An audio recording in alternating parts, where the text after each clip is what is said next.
Hi అందరికీ. ఈరోజు మనతో పాటు ఒక కవి, నిజానికి యువ కవి. మరి ప్రముఖ కవి అని ఎవరిని అంటారో అది కులం పేరుతోనా లేదంటే అనుభవం పేరుతోనా ఏ రకంగా ప్రముఖ కవి అనొచ్చో మనకు తెలియదు. కానీ ఈరోజు ఒక యువ కవి ఉన్నాడు. ఆయనకు వరంగల్ వాసి, వరంగల్లో డిగ్రీ చదువుతున్నాడు వ్యక్తి. మరి ఆయన పేరు చెప్తే కాకతీయ యూనివర్సిటీలో అందరికీ తెలుసు. మరి ఆ యువ కవికి సంబంధించిన విషయంలో ఈరోజు అనుభవజ్ఞులైనటువంటి వాళ్ళు ఎంతోమంది అనుభవాలను రాస్తారు. అనుభవించిన వాళ్ళు వాళ్ళ బాధల్ని రాస్తారు, తల్లిదండ్రుల కష్టాన్ని రాస్తారు. తన జీవితంలో పడ్డటువంటి కష్టాలని రాయడం గురించి వాటన్నిటికీ అక్షర రూపం దాలిస్తే అదొక పుస్తకంగా మారింది. వాటిని చదివితే కాకతీయ యూనివర్సిటీలో ఉన్నటువంటి విద్యార్థులు ఎంతోమంది కన్నీళ్ళు పెట్టినటువంటి పరిస్థితి కూడా ఉంది. మరి ఆ పుస్తకం నల్లింకు పెన్ను. ఈరోజు ఈ నల్లింకు పెన్ను రచయిత సభావట్ హతిరామ్ మనతో ఉన్నాడు.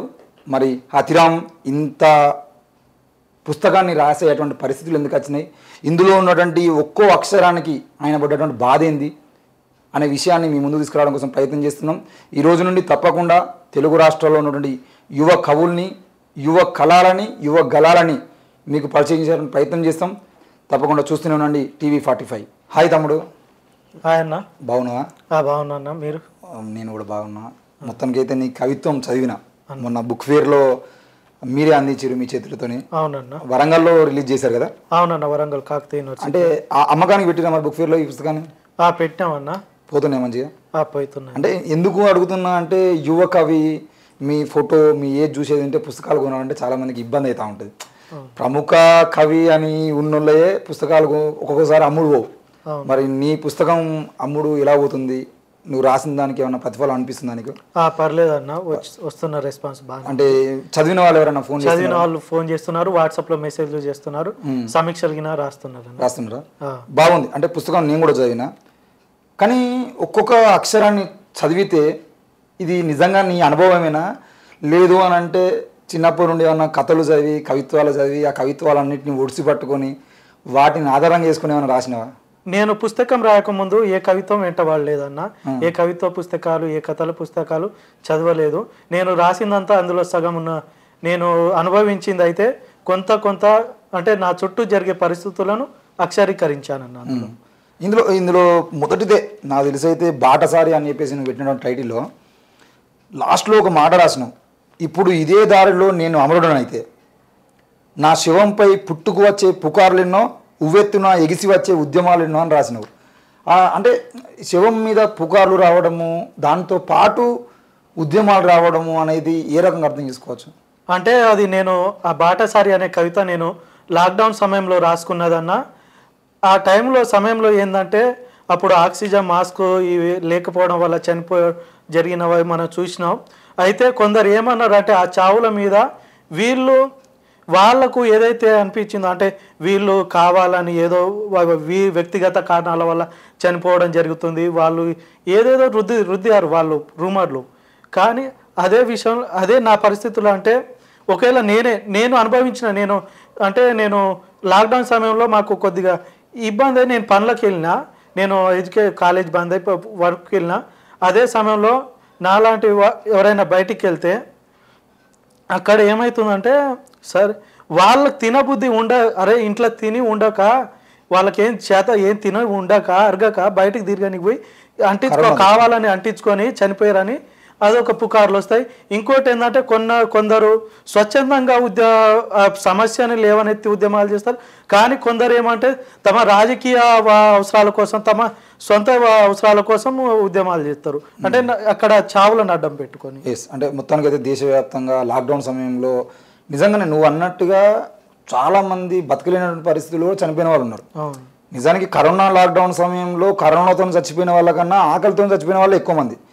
నువ్వు అన్నట్టుగా తప్పకుండా ఆ ముద్ర మాత్రం కరోనాతో చచ్చిపోయిందనా లేదంటే నీ చావు మీద మాత్రం ఉంటుంది. అంటే ఇంత కఠినమైనటువంటి పరిస్థితిని నువ్వు అనుభవించిన కరోనా టైంలో? అనుభవించినాం అన్న. మేము అంటే మాది తాండాలో ఉంటాం మేము. కాకపోతే మా బతుకు పోరాటంలో మా అమ్మయ్య ఒక్కొక్క దగ్గర టైంలో వాచ్మెన్, సెక్యూరిటీ గార్డులుగా పనిచేస్తారన్న. మా అమ్మ కాలేజీలో సెక్యూరిటీ గార్డ్, నైట్ సెక్యూరిటీ గార్డ్గా పనిచేస్తే ఆ సమయంలో బంద్ అయిపోయింది మొత్తం. ఇంట్లో ఆర్థికంగా కొద్దిగా మేము ఆ టైంలో బయటికి వెళ్ళడానికి లేదు. ఉన్న ఐదుగురు కుటుంబకులం బయటకు వెళ్ళాలంటే మేము పనికి పోవాల్సిన పరిస్థితి ఏర్పడ్డది. కాబట్టి అక్కడ నేను పని చేసుకుంటున్న అనుభవాన్ని అక్కడ ఇది చేశాను అన్న. ఓకే తమ్మి, మొత్తానికి అయితే కరోనా అందరినీ ఇబ్బంది పెట్టింది. అందులో పేదవాళ్ళుగా ఉన్నటువంటి ముఖ్యంగా 5 మంది అన్నం లేకుండా ఉండేటువంటి పరిస్థితులు వచ్చినాయంటే ఆ కష్టాలు ఏంది అనేది తెలుసుకోవచ్చు. ఇంకో విషయంలో అమ్మ నువ్వు యాదికొస్తే అనే ఒక పుస్తకం, ఒక 2వ కవితని రాసిన ఈ పుస్తకంలో అసలు నిజానికి ఇందులో ఎక్కడా కూడా ఏదో ఒక సందర్భంలో ఎవరు చదివినా ఏదో ఒక సందర్భంలో నువ్వు రాసినటువంటి ఏదో ఒక మాటకి కన్నీరు పెట్టాలని పరిస్థితి. ముఖ్యంగా పల్లెల్లోకి కనుక ఈ పుస్తకం పోతే, గ్రామాన కనుక ఈ పుస్తకం కనుక అందితే తప్పకుండా పుస్తకం చదివిన వాళ్ళందరి తల్లిల గురించి ఇందులో ఏదో ఒక పదం అంటుకునేటట్టే ఉంది. అందులో ఏమంటున్నావు అంటే, బంగారం లాంటి నీ చిరునవ్వు అంటే బక్కపలచని నీ మోముపై బంగారం లాంటి చిరునవ్వును తప్ప ఏనాడు నీ మేనుపై బంగారునగా చూసింది లేదు అని ఒక మాట అన్నావు. దాంతోపాటు నాకు ఊహ తెలిసినప్పటి నుండి నీ సంకన నీటి బిందెను మోస్తూనే ఉన్నావు, ఏనాడు ఆ బిందెను దించింది లేదు, నన్ను సంకన ఎత్తింది లేదు అని రాసినావు. అంటే ఆ కఠినమైనటువంటి పదాలు ఎందుకు రాసినావు? అంటే అక్కడ ఈ సిచ్యువేషన్ ఇప్పుడు ఈ కవిత్వాన్ని కనుక ఇక్కడ నా ఒక్కని జీవితాన్ని కాదు, మా తండాలు అయితే ఇప్పుడు నా వయసు వాళ్ళు కానీ నాకంటే చిన్న వాళ్ళు కానీ ఎవరికైనా అన్వయించబడుతుంది. ఎందుకంటే అప్పుడు నీటి ఎద్దడి ఉండేది. ఇంకోటి ఏంటంటే తండాలో ఒక రకమైన వాతావరణం ఉండేది. ఏ బిడ్డగినా తన తల్లితోటి చిన్నప్పుడు ఒక 2-3 సంవత్సరాల కంటే ఎక్కువ ఉండలేదు. ఎందుకంటే తల్లిదండ్రులు తండాలలో ఇటుక పనులకు ఎక్కువ వలసలు పోయేవాళ్ళు. వీళ్ళు ఇక్కడ చదువు విషయంలోనే ఇంటి పోవడం జరిగింది. ఆ అనుభవాన్ని నేను అక్కడ అనుభవిస్తూ రాశానన్న. ఇంకోటి ఏంటంటే అక్కడ ఏదైతే మేము గడపాల్సిన మా బాల్యం అంతా మట్టి ముద్దల మధ్యనే ఉంటుంది. అక్కడ మా తల్లులు మాకు అన్నాలు తినిపించడానికి వాళ్ళ చేతులు సాయంత్రాలు తీసుకుంటుంటే సాయంత్రం మమ్మల్ని తిందామని చూస్తే ఆ చేతులకు బొబ్బలు ఎక్కేవి.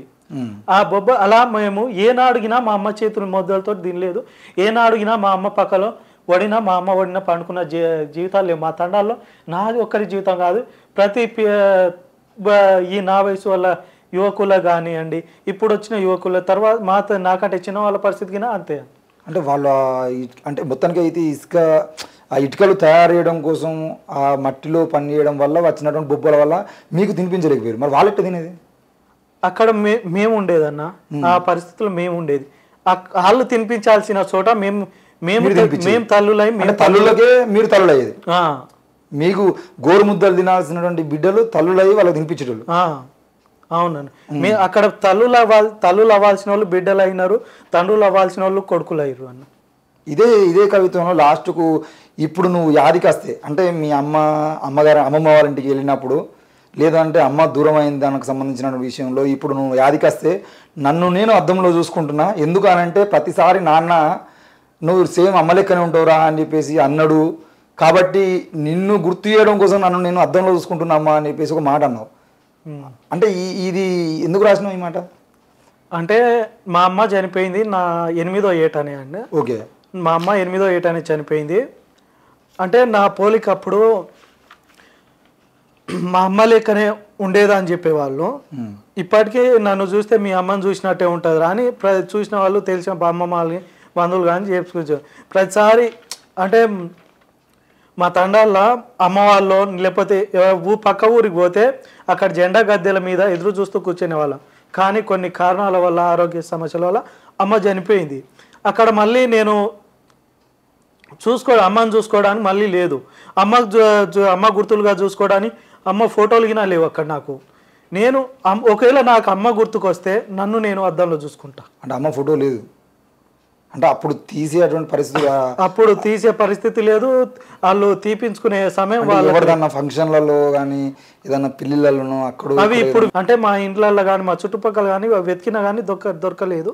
ఇప్పుడు నేను ఏమైనా ఇంకా మా ఊరు దాటి ఎక్కడైనా వాళ్ళు పని చేసే చోటైనా లేకపోతే మా అమ్మమ్మ వాళ్ళ చిన్నపాటిదైనా అవి దొరికి పట్టుకోగలితేనే దొరుకుతాయి. అంటే ఆ ప్రయత్నంలోనే ఉన్నా. 8 ఏళ్ళు తల్లిని చూసుకున్నటువంటి గుర్తులే తప్ప తల్లి ఫోటో లేదు. అంటే మళ్ళీ గుర్తు చేసుకోవాలంటే జ్ఞాపకాలే తప్ప నాకు ఎంతమంది ఉంటారు తండాలలో? తండాలలో ప్రతి పిల్లగాని పరిస్థితి ఇదే అన్న. ఆ చిన్నప్పటి బాల్యం మొత్తం తల్లికి వేరుగా బతకాల్సి వస్తాయి. ఇప్పటికీ తండాలల్లా వెళ్తే అక్కడ సగం ఇల్లు ఖాళీనే ఉంటాయన్న.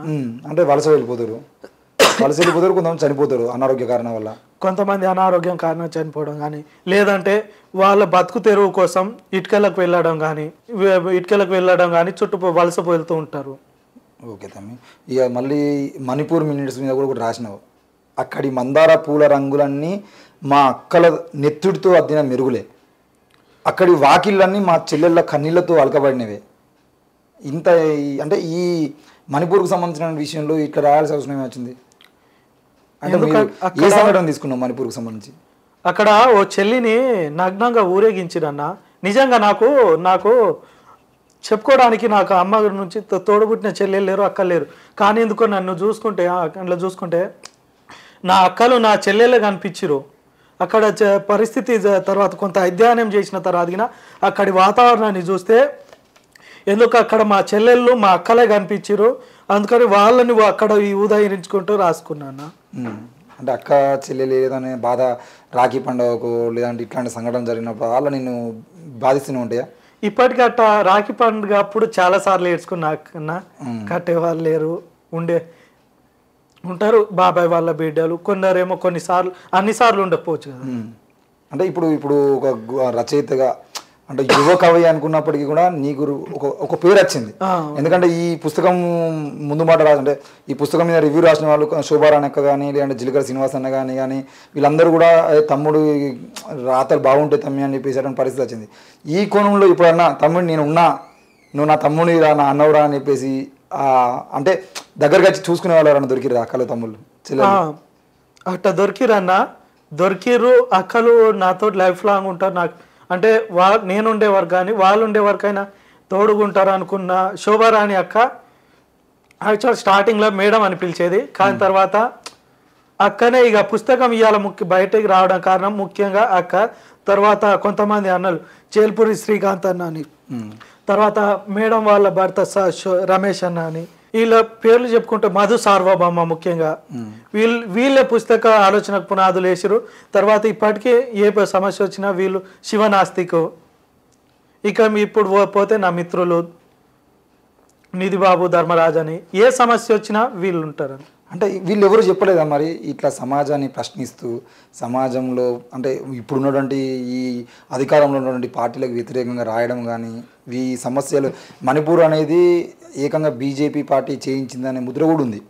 మరి ఇట్లాంటివి రాస్తున్నప్పుడు నీకు ప్రమాదము, ఇట్లాంటివి రాస్తే నీ మీద కూడా దాడులు చేస్తారు అనే మాటలు ఎవరు చెప్పలేదా? మరి నువ్వు ఇట్లా అంటే ఆల్రెడీ తల్లిని దూరం చేసుకున్నావు, మీ ఇంట్లో ఉన్నటువంటి మీ నాన్నకు నువ్వు ఒకనివే ఆధారము, ఇంకా తమ్ముళ్ళు అన్నలు ఉన్నప్పటికీ కూడా తల్లిని దూరం చేసుకున్నటువంటి నీకు నువ్వు కూడా దూరం అవుతావు అనే బాధ తండ్రికి ఉంటుంది కదా. దీనికి సంబంధించి ఒక సంఘటన చెప్పాలన్న చిన్న, అంటే నా సొంతంగా జరిగింది, నా ఇంట్లో వాళ్ళకి మా నాయనకే జరిగింది. మా నాయన తాత ఏంటంటే ఎవరైతే వీళ్ళు ఎప్పుడూ ప్రజల కోసం ఉండాలి అనుకుంటా వీళ్ళు కొంతవరకు రాజకీయంలో చేసిరు, కానీ ప్రజల కోసం ఉండాలి ప్రజలు అంటూ వీళ్ళు ఏం చేసుకోలే. అయితే అవి దేనికో సంబంధించిన ఎలక్షన్, సర్పంచ్ ఎలక్షన్ కాదు కానీ ఏదో చైర్మన్ ఎలక్షన్ దేనికో ఉండే. అప్పుడు ఏంటంటే పెత్తందారుల వ్యతిరేకంగా ప్రజల కోసం ఎవరైతే ఉంటారో, ప్రజల కోసం ఎవరైతే పనిచేస్తారో వాళ్ళను మనం దగ్గరుండి గెలిపించాలనే ఉద్దేశంతో వాళ్ళు అక్కడ ఉండి గెలిపించారు. అదే రోజు మా నాయన అరే మమ్మల్ని ఎందుకు ఓడగొట్టినావు, మమ్మల్ని ఎందుకు దగ్గరుండి ఓడిపించినావు అని దాంతో మా నాయనని చంపాలని చూసిరు. అది నన్ను కదిలించింది, అది నన్ను చాలా కదిలించింది. అరే మా నాయన అంతగానో చావుకు దగ్గర పోయి వచ్చిండు, మరి మా నాయనే చావుకు దగ్గర పోయి వచ్చిండు, మరి మనం ఎందుకు ఒక ఈయన 45 ఉంటాయి, ఆయన ఇప్పుడు ఏదో కొడుకులను చదివించుకొని వాళ్ళు ఉద్యోగాలు చేస్తే హాయిగా కూర్చొని తీరాల్సిన సమయంలో వాళ్ళు ఎందుకు అట్లా చావు దాకపోయారు. అది మమ్మల్ని కదిలించింది.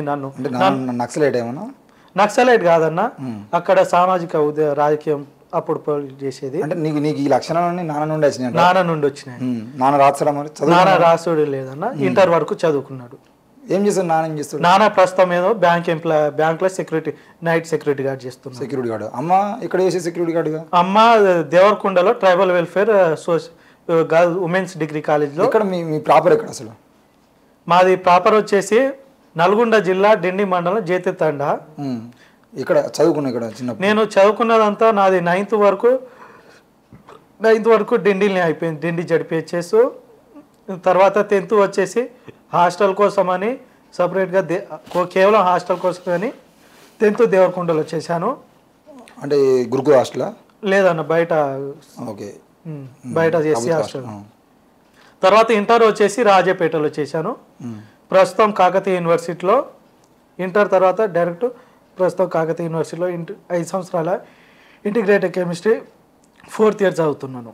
ఓకే, మొత్తానికైతే ఇంటర్మీడియట్ డిగ్రీ చదివే ఏజ్లోనే రాయాలనే ఆలోచన ఇక్కడ వచ్చింది. అంటే మొదట రాయాలన్నా కానీ నేను ఇవాళ రాస్తున్నా, ఇవాళ ప్రజల కోసం మాట్లాడుతున్నా, ఇంత ఈ సవాళ్ళను ఎదుర్కొని నిలబడుతున్నా అన్న కారణం మా నాయనే. ఈ అన్నిటికి అడుగులేసింది మా నాయనే.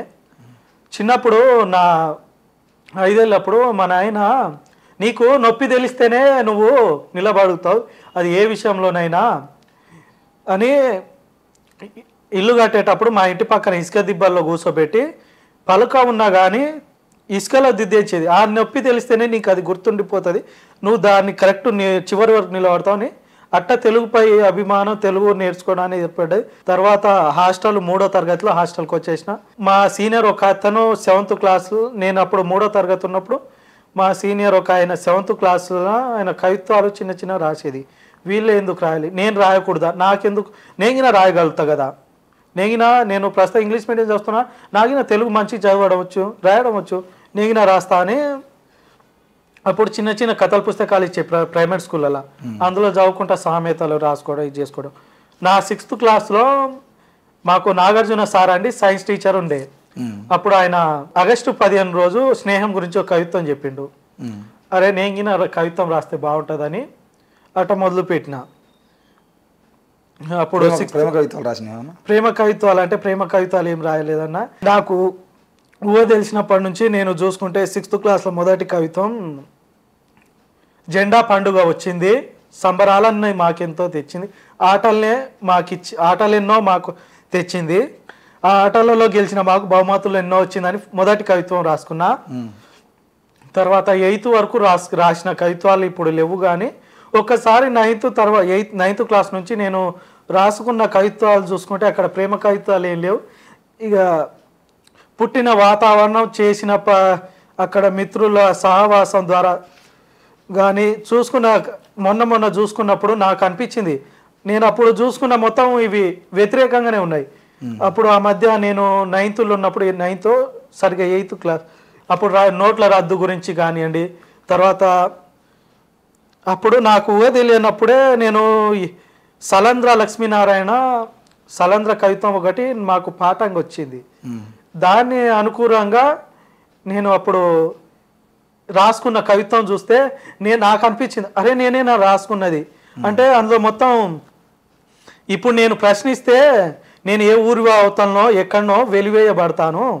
ఇప్పుడు నేను ఇక్కడ ప్రశ్నిస్తే నేను ఇక్కడ చెప్తున్నది నిజమని చెప్పినా కానీ నమ్మే వాళ్ళు ఎవరు లేరు, ఎలగొడతారు, నిజాన్ని చెప్పినా పిచ్చి వాళ్ళకి చూస్తారు అని ఉన్నది. సరే అది నా కవిత్వం అని చెప్పలేను సొంతంగా, ఆయనను అనుకరించి రాసిన ఆయన పదాలు కొన్ని. ఓకే, మొత్తానికి అయితే రాస్తున్నావు బాగానే. మరి నీ గోల్ అంటే నీ జీవితంలో హతిరామ్ అనే వ్యక్తి ఒక గొప్ప కవి కావాలి, ప్రముఖ కవి కావాలనే గోల్ పెట్టుకున్నావా, లేదంటే తండ్రి చెప్పినటువంటి బాటలో ఈ పెత్తందారి కులాలకు కానీ పెత్తందారి వ్యవస్థకు కానీ ఈ మనువాద వ్యవస్థకు కానీ వ్యతిరేకంగా పోరాటం చేయాలనే బాటలో పోదాం అనుకుంటున్నావా, లేదంటే నువ్వు కూడా మెయిన్గా విద్యార్థి అనగానే తల్లిదండ్రులు చెప్పేటువంటి ఆలోచన ఏంటంటే నువ్వు డాక్టర్ కావాలి బిడ్డ, నువ్వు పోలీస్ కావాలి బిడ్డ, నువ్వు గొప్ప కలెక్టర్ కావాలి బిడ్డ, నువ్వు లాయర్ కావాలి బిడ్డ అని చెప్పేసి చెప్తా ఉంటారు. నీకు కూడా యాజ్ ఇట్ ఈస్గా అట్లాంటిది ఏదన్నా కోరుకుందా? ఇంటిగ్రేటెడ్ కెమిస్ట్రీ చేస్తున్నావు, రేపు రోజున ఒక గొప్ప సైంటిస్ట్గా అవుదామని ఆలోచన ఉందా, లేదంటే కెమిస్ట్రీ అయిన తర్వాత ఒక ప్రొఫెసర్ అవుదామని ఆలోచన ఉందా, లేదంటే ఇదే సామాజిక పరమైన కోణంలో ఉద్యమాలు చేస్తూనే ఏదో జార్జ్ రెడ్డి లాగానో నువ్వు కూడా ప్రజల వైపు నిలబడాలని ఆలోచన ఏమైనా చేస్తున్నావా? ఇవాళ సమాజంలో మనకు ఒక మూస పద్ధతికి చూస్తున్నాం. ఏంటంటే తల్లిదండ్రులు మా పిల్లలంతా ర్యాంకుల మధ్యనే బతకాలి, ఆయనకి ముందే చెప్పేస్తారు, అరే నువ్వు డాక్టర్ కావాలి ఆయన ఆలోచనను అణగదొత్తేస్తారు, ఆడు ముందరికి వెళ్ళే దాన్ని వీళ్ళే డైరెక్ట్ చేస్తారు. దానికి దారి ఉంటుంది కానీ ఆ దారి కాదు ఈ దారి అంటారు. ఇక్కడ తల్లిదండ్రులు కానివ్వండి, సమాజం కానీ ఆయనకి వేలు పట్టుకొని నడిపించే దశ ఏదో, వేలు పట్టుకో ఒక దశలో ఇంతవరకు ఒక దశ వరకు ఒకరు వేలు పట్టుకొని నడిపిస్తారు, ఇంకో దశ అట్లా వేలు పట్టుకొని నడిపించేటోళ్ళు ఉండాలి. కానీ దారి ఇదే దారి నువ్వు పోవాలని దారి వేసేటోళ్ళు కాదు మనకు కావాలి. కాబట్టి ముఖ్యంగా నా గోల్ గురించి అడిగారు కాబట్టి నేను కెమిస్ట్రీ అన్నారు కదా, సైంటిస్టుగా ఇవ్వాలనే ఆలోచన ఏమైనా ఉందా, లేకపోతే ఏమైనా రీసెర్చ్ సైంటిస్ట్ అవ్వాలనే ఆలోచన ఉంది. సోషల్ సైంటిస్టు కావాలి. ఈ సమాజంలో ఉన్న రుగ్మతల్ని, ఈ సమాజంలో ఏదైతే వివక్షత జరుగుతుందో వాటి మీద రీసెర్చ్ చేయాలని ఉంది. ఆ వాటిని నిర్మూలించేందుకు మార్గాలను కనిపెట్టే ఆ మార్గాల కోసం అన్వేషించే సోషల్ సైంటిస్ట్ని కావాలని ఉంది. అంటే ఈ ఇంటిగ్రేటెడ్ కెమిస్ట్రీ చేసి సోషల్ సైంటిస్ట్ ఏదో అన్నికి ఎవరు అంటే ఇంతకుముందు అట్లా కెమిస్ట్రీలు చదివి చాలామంది ఉన్నారు. ఇప్పుడు పెద్ద పెద్ద మేధావులలో కూడా చాలామంది కెమిస్ట్రీలు సైన్స్ని పట్టుకొని ఆ సైంటిఫిక్ టెంపర్ని తీసుకొని దాంతో మాట్లాడుతూ కూడా ప్రజల దగ్గరికి వెళ్ళినటువంటి నాయకులు కూడా చాలామంది ఉన్నారు.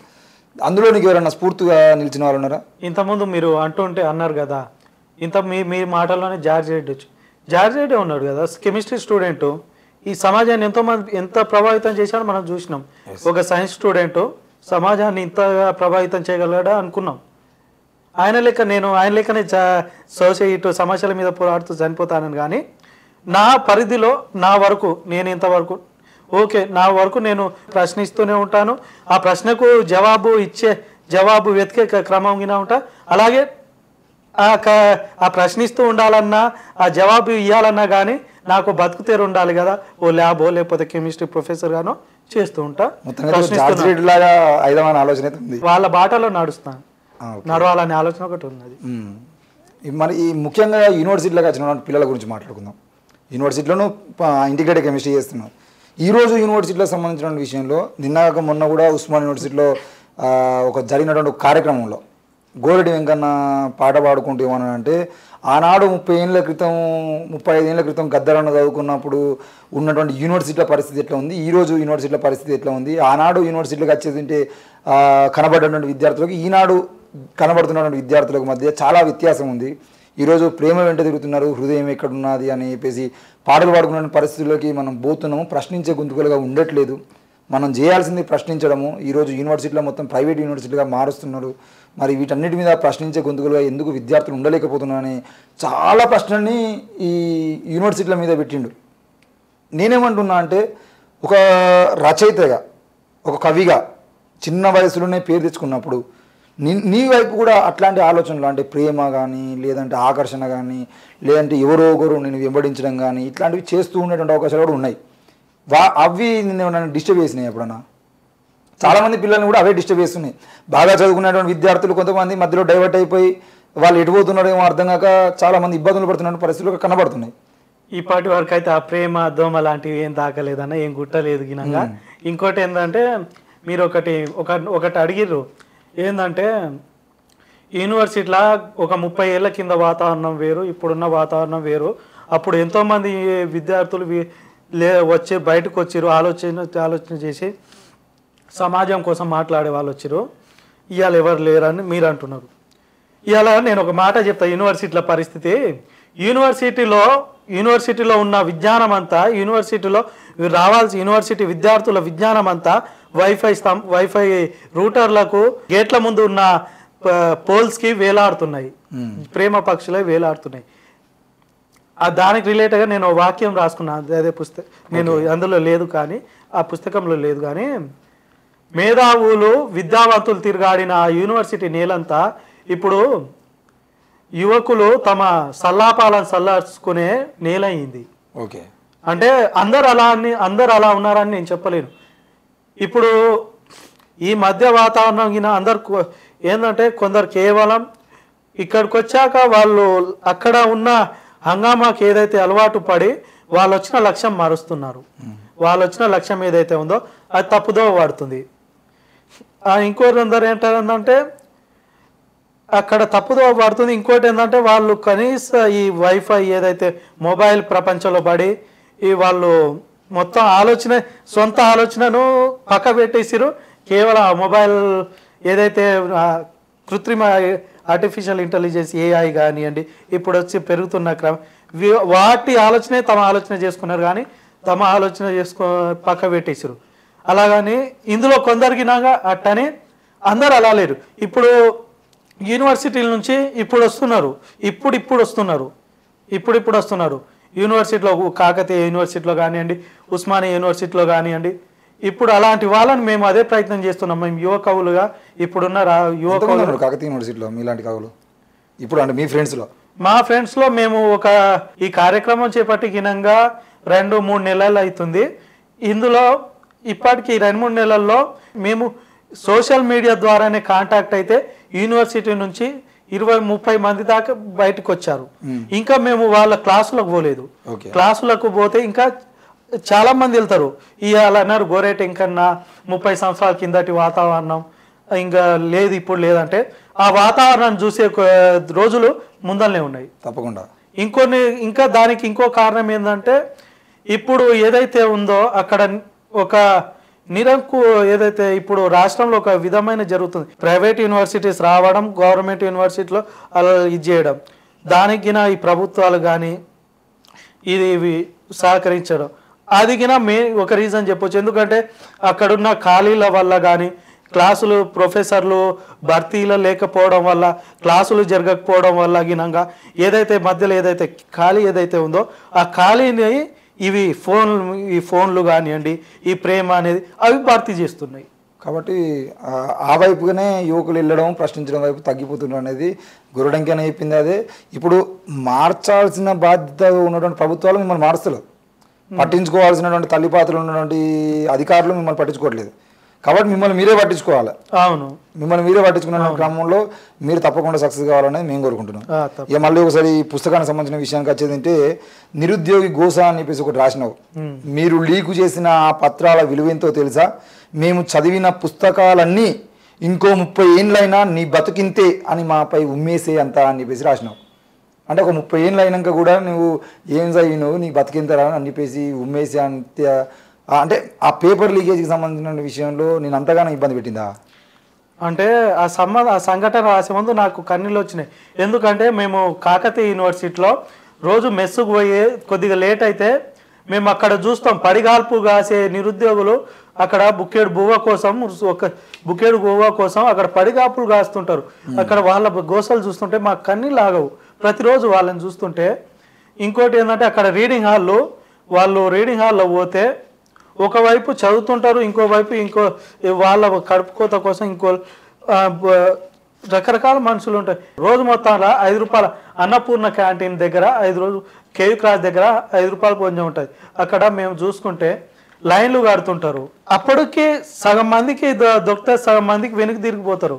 అయినా ఆకలిని అదిమి పెట్టి అక్కడ వాళ్ళు తమ లక్ష్యం కోసం చదువుతుంటారు. మనం ఏముంది, దాదాపు ఓ కథల పుస్తకమో లేదంటే ఒక కవిత్వమో లేకపోతే ఇంకోటి ఏదైనా మనము నార్మల్గా చదివి ఒక 2-3 సార్లు 2-3 లేదా 4 సార్లు చదివితేనే మనకు ఇది వచ్చేస్తుంది, విసుగు వచ్చేస్తుంది. కానీ వాళ్ళు చదివిన పుస్తకాలని మళ్ళీ ఈ 5-6 ఏళ్లలో ఒకరొకరు కొత్త వాళ్ళు అంటే 5-6 ఏళ్ళు, ఇంకా సీనియర్ ఇంకా అంటే ఇంకో 10-15 ఏళ్ళు వాళ్ళు చదివిన పుస్తకాలని చదివి అదంతా చదివి నోటిఫికేషన్ లేక ఉన్న నోటిఫికేషన్లు గినంగా తమ అవసరాల కోసం స్వార్థాల కోసం ఆ పేపర్ లీకేజ్లు చేసుకుంటూ బతుకుతున్నారు. అందుకని అక్కడ సిచ్యువేషన్ నేనే అనుభవించిన కదా. ఇప్పుడు లాక్డౌన్ సమయంలో నేను ఇంతకుముందే చెప్పిన, అంటే తినడానికి ఇంట్లో వెళ్ళక నేను లాక్డౌన్ సమయంలో పనికి అయినా అంటే అంత కడుపుకోత ఒక నెలకే నేను అంత ఇబ్బంది పడ్డోని. ఇంట్లో అమ్మయ్య బియ్యం బస్తాలు భుజం మీద పెట్టి పంపిస్తున్నారు. వాళ్ళకి తిండి వాళ్ళు కొడుక నువ్వు చదువుకో, మేము ఈ గుడిసెలనే ఉంటాం, ఈ ఇంట్లోనే ఉంటాం, మేము మాకు వచ్చే పైసలు ఏవైతే ఉంటాయో రోజుకు వచ్చిన కూలీలు ఇవి తీసుకొని పుస్తకాలు వాళ్ళు అక్కడ ఆకలితో చస్తున్నా మేము వాళ్ళ ఆకలి మీద చదువుతున్నాం. అటువంటి మాకు ఆ బాధ ఉంటుంది కదా. దానికైతే నిరుద్యోగులకు సంబంధించిన విషయంలో ఇబ్బందులు పడుతున్నారు. ఆ బియ్యం బస్తాలు ఎత్తుకొని రావడం అంతా అది ఎన్నో ఏళ్ళుగా చూస్తూనే ఉన్నాం. తప్పకుండా ఆ రోజులు మారితే బాగుంటుంది అని చెప్పేసి మనం కూడా కోరుకుందాం. ఇకపోతే తిరుగుబాటు అని చెప్పేసి నువ్వు 14 కవిత రాసినావు. దీంట్లో దేవుడు తిడితే ప్రాణాలు తీసేస్తాడంటే నేను మళ్ళీ మళ్ళీ తిడతానని రాసినావు. అంటే అది ఎందుకంటే కోపం అంటే నేను రాసిన సందర్భం చెప్పాలి. అది రాసిన సందర్భం ఏదంటే కత్తి మహేష్ చనిపోయినప్పుడు ఆ వాక్యాలు వినిపించినాయి ఫేస్బుక్లో కానీ సోషల్ మీడియాలో కానీ. బయటగిన చాలా వినిపించింది, అరే దేవుణ్ణి దూషించి సరే ఆయన గురించి పక్క పెడదాం. ఈ ఏదైతే విమర్శలు వచ్చినాయో దేవుణ్ణి తిట్టిండు కాబట్టి చనిపోయిండు, దేవుడికి ఆయన శాపం తగిలి చనిపోయిండు. ఎందుకంటే ఇక్కడ ఆయన గురించి అని కాదు, ఇక అంటే దేవుడు అనేవాడు తిడితే ప్రాణాలు తీసేస్తాడా? అంటే ఓ తల్లి మన తల్లిని కోపంలో ఏదో మాట అంటాం, ఆ తల్లి మాట పట్టుకొని నీకు అన్నం పెట్టకుంటుండదా ఉంటుందా? అట్లా కాదుగా. దేవుడు అనేటోడు అందరు తల్లి లెక్క అంటావు, మరి ఆ తల్లి కంటే ఎక్కువ అంటారు. మరి అటువంటిప్పుడు ఆ తల్లి ప్రాణాలు తీసేస్తుందా? తల్లికి ఉన్నదానికన్నా ఎక్కువ ఉండాలి మరి ఓపిక ఎక్కువ ఉండాలి, మరి తీసేస్తుందా? నేను అట్టంటే నేను అదే తిడితే నేను మళ్ళీ మళ్ళీ తిడతాను, మరి నా ప్రాణాలు తీసేమను అంటే దేవుడు అంటే బాగానే కోపం ఉన్నది నీకు కూడా. కోపమే ఉంటుంది అన్న. మన కోపం అంటే ఇక్కడ మరి అందరినీ సమానంగా చూడాల్సిన దేవుడు మరి ఒకరిని ఈ విధంగా ఒకరిని ఆ విధంగా. ఎప్పుడో ఒకసారి గుడికి వచ్చేటప్పుడేమో ఏసీ కార్లల్లా బండ్ల మీద వస్తాడు, అదే గుడి సన్నిధంలో దేవుని సన్నిధంలో ఎప్పుడో దేవుని సన్నిధంలో ఆ దేవుణ్ణే చూస్తూ 24 గంటలు అక్కడ గుడి మెట్ల మీద ఉండే వాళ్ళ పరిస్థితి ఎప్పుడో మారిపోవాలి కదా మరి దేవుడు ఉంటే. మరి అంటే దేవుడికి సంబంధించిన విషయంలో ఇప్పుడు ఏం మాట్లాడినా కూడా ఇబ్బందులు పెడుతుండే. కానీ నిజానికి నువ్వు అడిగినటువంటి ప్రశ్నలు ఇప్పుడు కత్తి మహేష్ చనిపోవడానికి దేవుడిని తిట్టడమే కారణం అయితే 97 ఏళ్ళు తిట్టిండు పెరియారు గారు స్వామి. తమిళనాడులో పెరియారు 97 ఏళ్ల పాటు తిట్టిండు, ఏమేం చేసిండు అనేది అందరికీ తెలుసు. మరి నిజంగానే దేవుడు అనే వ్యక్తి కోపంగా వచ్చేది అంటే చంపేస్తారు అనుకునేది అంటే ఆయన విషయంలో కూడా జరగాల్సిందే కదా. 97 ఏళ్ళు బతికిండు. ఈ దేవుని కోసం ఇంత కష్టాలు పడే వాళ్ళు ఎవరైనా 97 ఏళ్ళు బతికిన వాళ్ళు ఉన్నారంటే చాలా తక్కువ. సో ఆ విషయం నువ్వు అన్నది వాస్తవమే. దేవుడు కనుక ఉండేది ఉంటే తల్లి కన్నా ఎక్కువ ప్రేమ ఉండాలి అనేది చెప్తుంది, బాగానే ఉంది. నా ప్రశ్న ఏంది అని అంటే, ఈ హతిరామ్ రాసినటువంటి పుస్తకానికి ఓ తల్లి పేరో లేదంటే తండ్రి పేరో లేదంటే నిన్ను బాగా ఇబ్బంది పెట్టినటువంటి సమస్య పేరో ఇంకేదో ఒక నిన్ను ఒకటి గుచ్చుకునే ఒక సంఘటన ఉంటుంది, మనసును నొచ్చుకునే సంఘటన, కానీ ఏదో ఒక రూపాన్ని తీసుకుని వచ్చి పేర్లు పెడతారు. లేదు అని అంటే ఇంకో రకం ఏంటి అంటే ఎక్కువ వైరల్ కావాలంటే ఏదో ఒక టైటిల్ మంచిగా ఉండాలి, పుస్తకం పేరు బాగుండేది అంటే బయటికి వెళ్ళిపోతుంది అని చెప్పేసి ఒక రకంగా చూస్తూ ఉంటారు. నువ్వు ఈ నల్లింకు పెన్ను అని చెప్పేసి తెల్ల అక్షరాలతో రాసినావు. ఈ నల్లింకు పెన్ను అనే పేరు ఎందుకు పెట్టాల్సి వచ్చింది? నేను ఇది టైటిల్ తోటి హైలైట్ కావాలి, ఆ టైటిల్ తొందరగా అట్రాక్ట్ కావాలనే ఉద్దేశంతో అయితే కాదు. నేను ముఖ్యంగా దీని గురించి చెప్పాలంటే ప్రపంచవ్యాప్తంగా ముఖ్యంగా వివక్షతలో ప్రపంచవ్యాప్తంగా అతి భయంకరంగా సాగుతున్న వర్గ వివక్ష, తెల్ల జాతి నల్ల జాతి. ఇవాళ మన దేశ విషయానికి వస్తే కుల వివక్ష, ప్రపంచవ్యాప్తంగా నల్ల జాతి. ఇవాళ నేను రాసిన రాతలు కానీ నేను చెప్తున్న మాటలు కానీ నిరసనగా ఉన్నాయి. నేను ఆ నల్ల మనుషుల గురించి రాస్తున్నా, మా లాంటి నల్ల జీవితాల గురించి రాస్తున్నా, నలుపు జీవితాల గురించి రాస్తున్నా. నేను ఇలా ఆ నలుపుగిన నిరసనకు సంకేతం. ఇలా సామ్రాజ్యవాదానికి, దేశంలో చాప కింద నీరులా పేటరిగిపోతున్న మతోన్మాదానికి నిరసనగా, కులోన్మాదానికి నిరసనగా నేను నలుపుని నల్లింకు పెన్ అని పెట్టుకున్నా. ఇంకో విషయం ఏంటంటే ఇలా వీటికి వ్యతిరేకంగా రాసిన పోస్టులు సోషల్ మీడియాలో కానీ పెడితే అవి వెంటనే బ్లాక్ చేస్తున్నారు. అంటే అక్కడ ఒక రకమైన నిరసన వెలువడుతుంది. ఆ నిరసన వాళ్ళకి ఇష్టం లేదు వెలువడడం. సామ్రాజ్యవాదులకు కానీ మతోన్మాదానికి కానీ ఆ నిరసన అనేది ఇష్టం లేదు. కాబట్టి నువ్వు ఎంతగా ఇది చేసినా ఆ నిరసన నేను మళ్ళీ మళ్ళీ తెలుపుతుంటాను.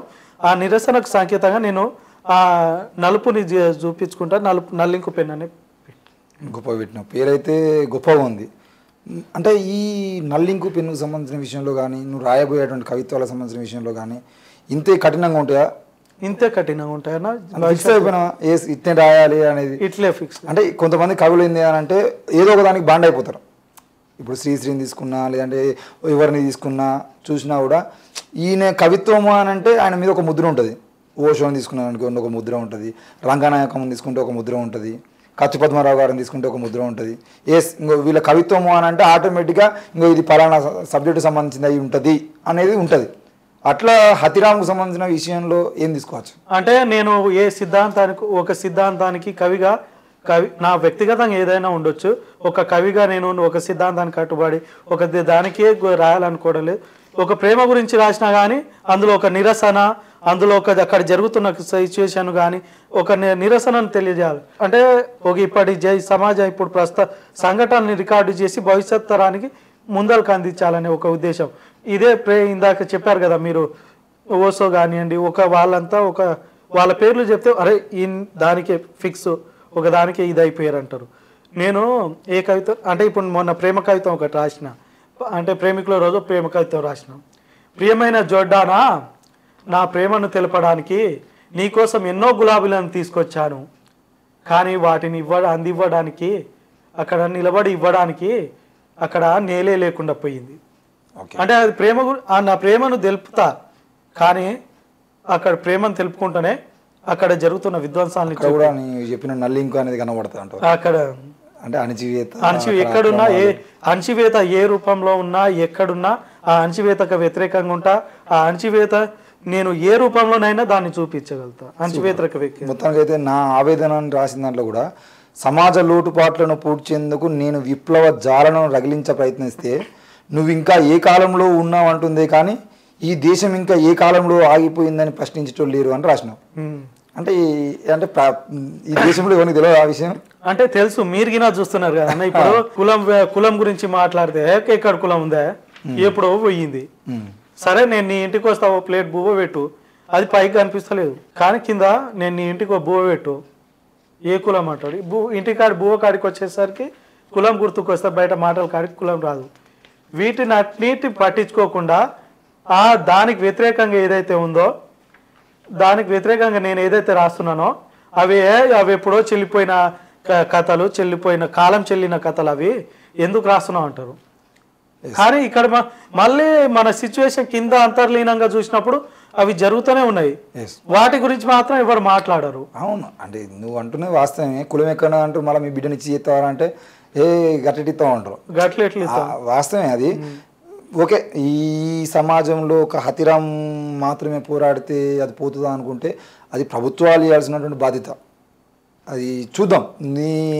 నీ ఆలోచనలు కూడా ఈ సమాజానికి చాలా అవసరం. నీలాంటి వాళ్ళు పోరాటం, నీలాంటి వాళ్ళు రాయడం వల్లనే ఈరోజు కనీసం ఈ స్థాయిలో కూడా ఈ వివక్షకు వ్యతిరేకంగా ఒక గొంతుకలు ఉండగలుగుతున్నాయి. సో ఈ ముఖ్యంగా నీ పుస్తకంకి వచ్చినప్పుడు పండుగలు అనే ఒకటి రాసి, ఒకప్పటి పండుగలు ఎలా ఉండేవో తెలియదు కానీ ఇప్పుడు పండుగ అంటేనే భయం వేస్తుంది. పండుగ తెల్లారి ఎక్కడ ఉపవాసాలు ఉండాల్సి వస్తుందో అని చెప్పేసి రాసిన.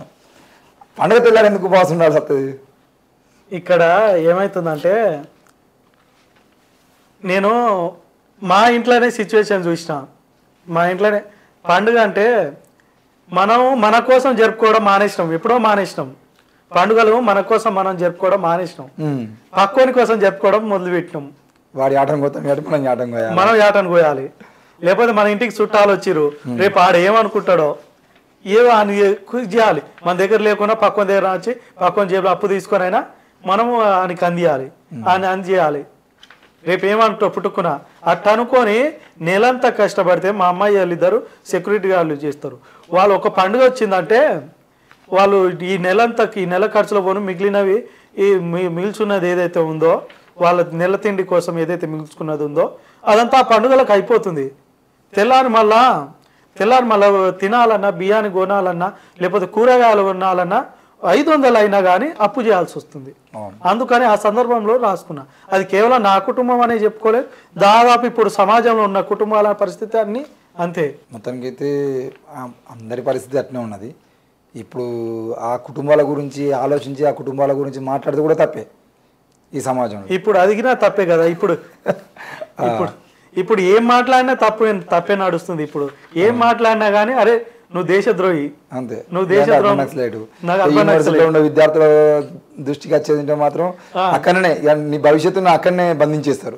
ఒకవేళ ఇదే విషయాన్ని యూనివర్సిటీ విద్యార్థులు మాట్లాడితే నువ్వు నీకు పక్కా నక్సలైటు, నిన్ను వేసేస్తాను అంతే.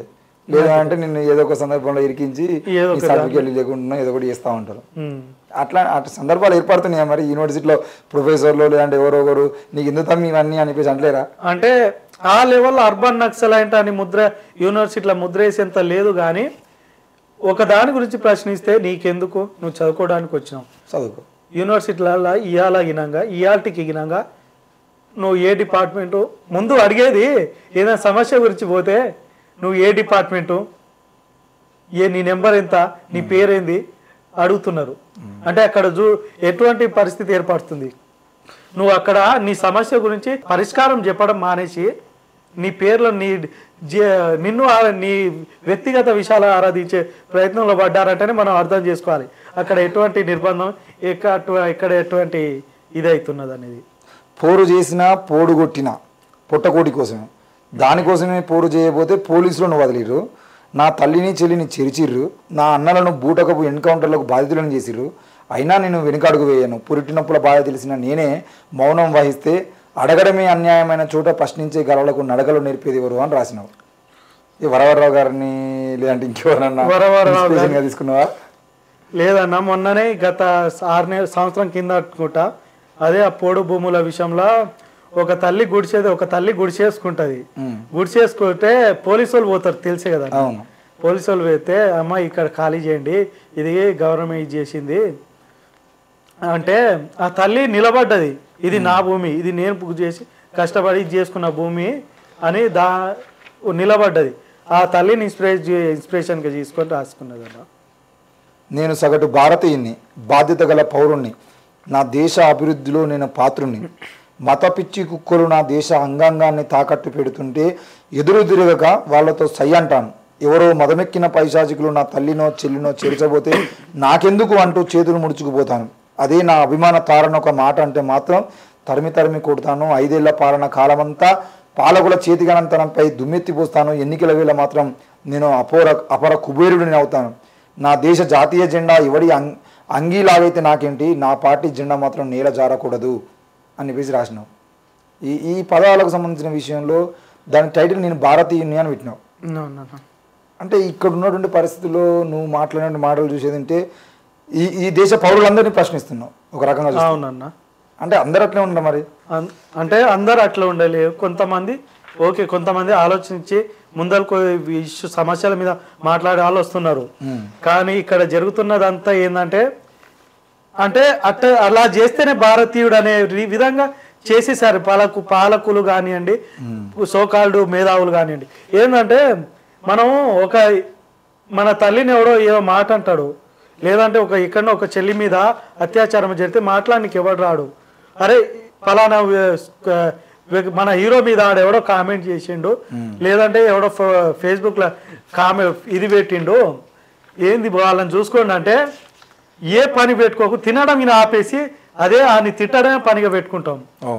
ఇంకో విషయం మీరు అన్నారు కదా, 5 ఏళ్ల కాలం అంతా పాలకుల చేతకంతనం మనం ప్రతిరోజు వింటున్నాం. ఆ రోడ్డు బాగాలేకపోతే అన్ని ఎమ్మెల్యేనో ఎంపీనో తిడతాం, అక్కడున్న పాలకులను తిడతాం. కానీ 5 సంవత్సరాలు అదే పని చేసుకుంటూ వస్తాం. చివరికి ఎలక్షన్లు వచ్చేసరికి ఆడో అన్ననో అక్కనో అనుకుంటూ వచ్చి జేబులో 500 పెడితే ఆ 500 తోటి మనం ధనవంతులు అయిపోయినంత 5 ఏళ్ల పాటు సమస్యలని మర్చిపోయినాం, మనం ధనవంతులు అయిపోయినాం, ఈ సమస్యలు ఏం లేవు అనుకుంటా మనం వాళ్ళకి బలపోయి అతనికే ఓటేస్తాం. కొన్ని పిడికిళ్ళు కావాలి. వాళ్ళు కూలిపోయిన వ్యవస్థ శిథిలాల కింద ప్రజాస్వామ్య జాడలు అన్వేషిస్తున్న వాళ్ళల్లో కార్మికుల కష్టాన్ని పాడుతున్న నోళ్ళు ఉన్నాయి, రైతు కూలీ గోసలతో అక్షర సిద్ధం చేస్తున్న కళలు ఉన్నాయి. వాళ్ళంతా ప్రభుత్వ పైశాచికత్వాన్ని భరించని నాళ్ళు వాళ్ళు మేధావులు. ఫాసిజం కత్తుల మీద ఆదివాసీల బతుకులను బలి చేస్తున్న రాజ్యం రాక్షస నవ్వులకు ధిక్కారంగా తమ గుండెలపై మంటల జెండాలు ఎగిరివేసిన వాళ్ళు ఇప్పుడు దేశద్రోహులు. పాలకుల ప్రజా వ్యతిరేక విధానాలపై మాటల తూటాలు సంధిస్తున్న వాళ్ళు ఇప్పుడు తీవ్రవాదులు అయ్యారు. వాళ్ళకి ఇప్పుడు భరోసానిచ్చే కొన్ని నినాదాలు తోడు నిలిచే కొన్ని పిడికిళ్ళు కావాలని రాసినావు. చివరి వాక్యం అదే, కొన్ని పిడికిళ్ళు కావాలని చెప్పేసి. ఇవాళ దేశవ్యాప్తంగా కానీ రాష్ట్ర వ్యాప్తంగా కానీ నేను ఇంతకుముందు చెప్పినట్టు ఒక రకమైన నిర్బంధ వాతావరణం పెరుగుకుంటూ వస్తుంది. అంటే ఎక్కడైనా ప్రభుత్వానికి వ్యతిరేకంగా సమావేశమో లేకపోతే సభలో నిర్వహిస్తే తర్వాత ఒక సమావేశం నిర్వహించిన తర్వాత ఇంటెలిజెన్స్ వాళ్ళు వస్తారు, ఎవరెవరు ఉన్నారు, ఇంటెలిజెన్స్ వాళ్ళు వస్తున్నారు, వీళ్ళ మీద ఎవరు ఉన్నారు, వాళ్ళ మీద రకమైన కేసు దేశద్రోహం వీళ్ళ కమ్యూనిస్టులు ఎవరు, నక్సలైట్లు ఎవరు, సరే వాళ్ళు సామాజికంగా ఏదో ఈ సమస్య అక్కడున్న ఏ ఇష్యూ అక్కడ ఏ సందర్భమైనా ఏ సభకు సంబంధించిన సందర్భమైనా ప్రభుత్వానికి వ్యతిరేకంగా సభ పెడితే వాళ్ళకు ముద్ర వేస్తున్నారు అర్బన్ నక్సలైట్లు దేశద్రోహులని. అది జరుగుతుంది. ఇప్పుడు మొన్న గతంలో జరిగిన కొన్ని సంఘటనలు చూసినాం. మొన్న ఆఖరి చనిపోయిన వాళ్ళ మీద ఊపా కేసులు, దేశద్రోహుల కేసులు పెట్టారు. మూల మీద మంచం మీద పండిన వాళ్ళ మీద, మూల మీద మంచం మీద నుంచి లేవలేని వాళ్ళ మీద కేసులు పెట్టారు. అవును, అందుకే మిట్టపల్లి సురేందర్ ఒక పాట రాసింది కదా, రీలారా ప్రసాద్ అన్న దానికి గొప్పగా పాడిండు కూడా. అడగవే అమ్మా నేను అడిగితే ఎన్కౌంటరు, నువ్వు అడిగితే ఏమంటారు అని. అంటే అడిగితేనే అర్బన్ నక్సలైట్, నేను అడిగితేనే నక్సలైట్, నేను అడిగితేనే దేశద్రోహిని, నేను ఏం మాట్లాడినా కూడా అది తప్పే. దేశద్రోహం ముద్ర వేస్తూనే ఉంటారు. కాబట్టి నేను అడగనమ్మా నువ్వే అడుగు ఇక అని చెప్పేసి మిట్టపల్లి గారు కూడా ఒక పాట రాసిరు. మొత్తానికి అయితే నువ్వు కోరుకుంటున్నట్టు ఆ పిడికిళ్ళు కొన్ని చేరుతున్నాయి మరి ఖచ్చితంగా అన్న. అది అటువంటి సమాజం ఏదైతే ఇంతకుముందే చెప్పాను కదా, యూనివర్సిటీ వేదికగా మేము అలాంటి ఆలోచన బుద్ధిజీవుల్ని, ఆలోచన పరుని విద్యార్థులు ఒక రకమైన ఆలోచనలు తీసుకురావడం కోసం మేము రకరకాలుగా యువకులుగా కొంతమంది యూనియన్ స్టూడెంట్ యూనియన్లో కలుపుకొని విద్యార్థులను సరే ఆలోచన మేము చేసే ప్రోగ్రాం చేసేటప్పుడు ఒకవేళ మేము ఏదైనా సందర్భం సమావేశం పెట్టినప్పుడు వాళ్ళు రాకున్నా కానీ వచ్చి ఆ దారిలో ఎవరైతే పోయి ఒక్కలైనా ఆగుతారు. నువ్వు ఉన్నటువంటి కాకతీయ అది ఆ సందర్భం వచ్చినప్పుడు మేము ఉండొచ్చు, మీరు ఉండొచ్చు ఉండకపోవచ్చు, కానీ అటువంటి సందర్భం అయితే తప్పకుండా వస్తుందన్న. Very good. అంటే వరంగల్ సంబంధించిన విషయంలో కూడా ఇప్పుడు ఎంతోమంది రచయితలు, ఎంతోమంది మేధావులు చాలామంది వరంగల్ నుండి ఉన్నారు. మీకు తర్వాత భవిష్యత్తులో కాకతీయ యూనివర్సిటీ వేదికగా అట్లాంటి సహకారము, సహాయము మీ రాతల్లో కానీ మీకు అండగా ఉండాల్సిన పరిస్థితులు వచ్చినప్పుడు కూడా చాలామంది ఉంటారు. ఎందుకనంటే విద్యార్థి ఉద్యమాలు కానీ, ప్రజా ఉద్యమాలకు సంబంధించిన విషయంలో కానీ, ఇటు ఉస్మానియా యూనివర్సిటీ తర్వాత అంతటి స్థాయిలో ఉద్యమాలలో పాల్గొంటూ వస్తున్నది కాకతీయ యూనివర్సిటీ అనేది. రెండో స్థానంలో దానికి మార్కులు పడతా ఉంటాయి. సో ఆ కాకతీయ యూనివర్సిటీ నుండి వచ్చినటువంటి నీవు కూడా తప్పకుండా రానున్న రోజుల్లో మాకు జార్జ్ రెడ్డి లాగా, అంటే నువ్వు అన్నావు కదా కెమిస్ట్రీ చదివినటువంటి జార్జ్ రెడ్డి అసలు సోషల్ సైంటిస్ట్గా, ఇటు సైన్స్ చదువుతూనే సోషల్ సైంటిస్ట్గా ఎంతమంది ప్రభావితం చేసిందో నేను నా స్థాయిలో ప్రభావితం చేస్తానని చెప్పినటువంటి మాటలు ఏవైతున్నాయో అవి నిజం కావాలని చెప్పేసి మేము కూడా కోరుకుంటున్నాం. తప్పకుండా నీకు కొన్ని పిడికిళ్ళు తోడు కావాలని చెప్పేసి కూడా మేము కోరుకుంటున్నాం. కానీ తప్పకుండా నువ్వు జాగ్రత్తగా ఉండాల్సిన పరిస్థితులు కూడా ఉన్నాయి. నీ రాతలు ప్రశ్నించాలి, ప్రశ్నించడంలో వెనక్కిపోదని నేను అనట్లేదు, ప్రశ్నించాలి, కానీ అత్యంత జాగ్రత్తగా ఉండాలి. ఎందుకనంటే మనం చేసేటువంటి చిన్న పొరపాటుతోనే మన మీద ముద్ర పడతా ఉంటాయి. ఆ పొరపాట్లు నువ్వు చేసుకుని చూడ. చివరిగా నేను అడిగేటువంటి ప్రశ్న ఏంటి అని అంటే, నువ్వు నీ తోటి తరానికి కానీ, నీ తోటి స్నేహితులకు కానీ ఇవ్వాలనుకుంటున్న మెసేజ్ ఏంటిది? ఏంటంటే ఇవాళ దేశంలో ఆలోచించడానికి సమయం లేకుండా చేస్తున్న సమాజం సెల్ ఫోన్లలో ఏదో ఒక రకంగా వీళ్ళని ఏదో ఒక రకంగా ఏదో ఒక వ్యాపకంలో ముంచాలి. మనం గత రాష్ట్ర ప్రభుత్వం చూసినాం. ఏముంది, విద్యార్థుల నిరుద్యోగులని మొత్తంగా ఏది బార్లకు, వైన్స్కి అంకితం చేసారు. ఇంకోటి ఏంటంటే రిలయన్స్ జియో మీకు నెట్ ఫ్రీ, వై ఫ్రీ అంటే ఏదో ఒక దాంట్లో వీళ్ళకు ఏదో ఒక వ్యాపకంలో ఇది చేస్తే వీళ్ళు ఆలోచించలేదు. వాళ్ళు ఏదైతే అనుకున్న లక్ష్యాలు ఏదైతే ఉన్నాయో ప్రజలకు వ్యతిరేకంగా పాలకులు ఏదైతే తీసుకొస్తున్నారో వాటి ఈజీగా వాళ్ళు మంచి సునాయాసంగా చేరుకోవడానికి అది ఇదవుతుంది. ఆ వ్యాపకాల నుంచి వాళ్ళు ఏదైతే విరలు ఏదైతే వేసిరో ఆ వ్యాపకాల నుంచి మనం బయటికి రావాల్సిన అవసరం ఉంది. ఇప్పుడున్న సమాజం గురించి ఆలోచించాల్సిన అవసరం ఉంది.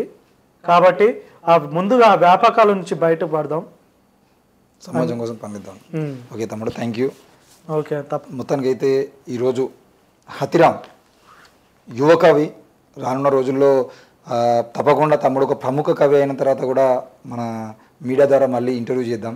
ఏది ఏమైనా తెలంగాణ రాష్ట్రంలో, తెలుగు రాష్ట్రాల్లో ఈరోజు ఈ సమాజానికి అండగా జరుగుతున్నటువంటి అన్యాయాల మీద ప్రశ్నిస్తూ ఈ ప్రభుత్వాలు కానీ, ఇక్కడ ఉన్నటువంటి నాయకులు కానీ, అధికారులు కానీ ఎవరి మీద రుబాబు చూపించినా, వాళ్ళ మీద అధికారాన్ని, పెత్తనాన్ని చూపించాలనే ప్రయత్నం చేసినా కూడా స్పందిస్తున్నటువంటి గొంతుకలు పెరుగుతున్నటువంటి క్రమంలో వాళ్ళందరినీ యువ కవుల్ని, యువ గాయకుల్ని, రచయితల్ని, గాయకుల్ని అందరినీ మీ ముందు తీసుకొచ్చడానికి ప్రయత్నం చేస్తాం. తప్పకుండా మా ఛానల్ని మీరు ఆదరించాలని, వీలైనంత మందికి షేర్ చేయాలని కోరుకుంటూ చూస్తూనే ఉండండి. Thank you.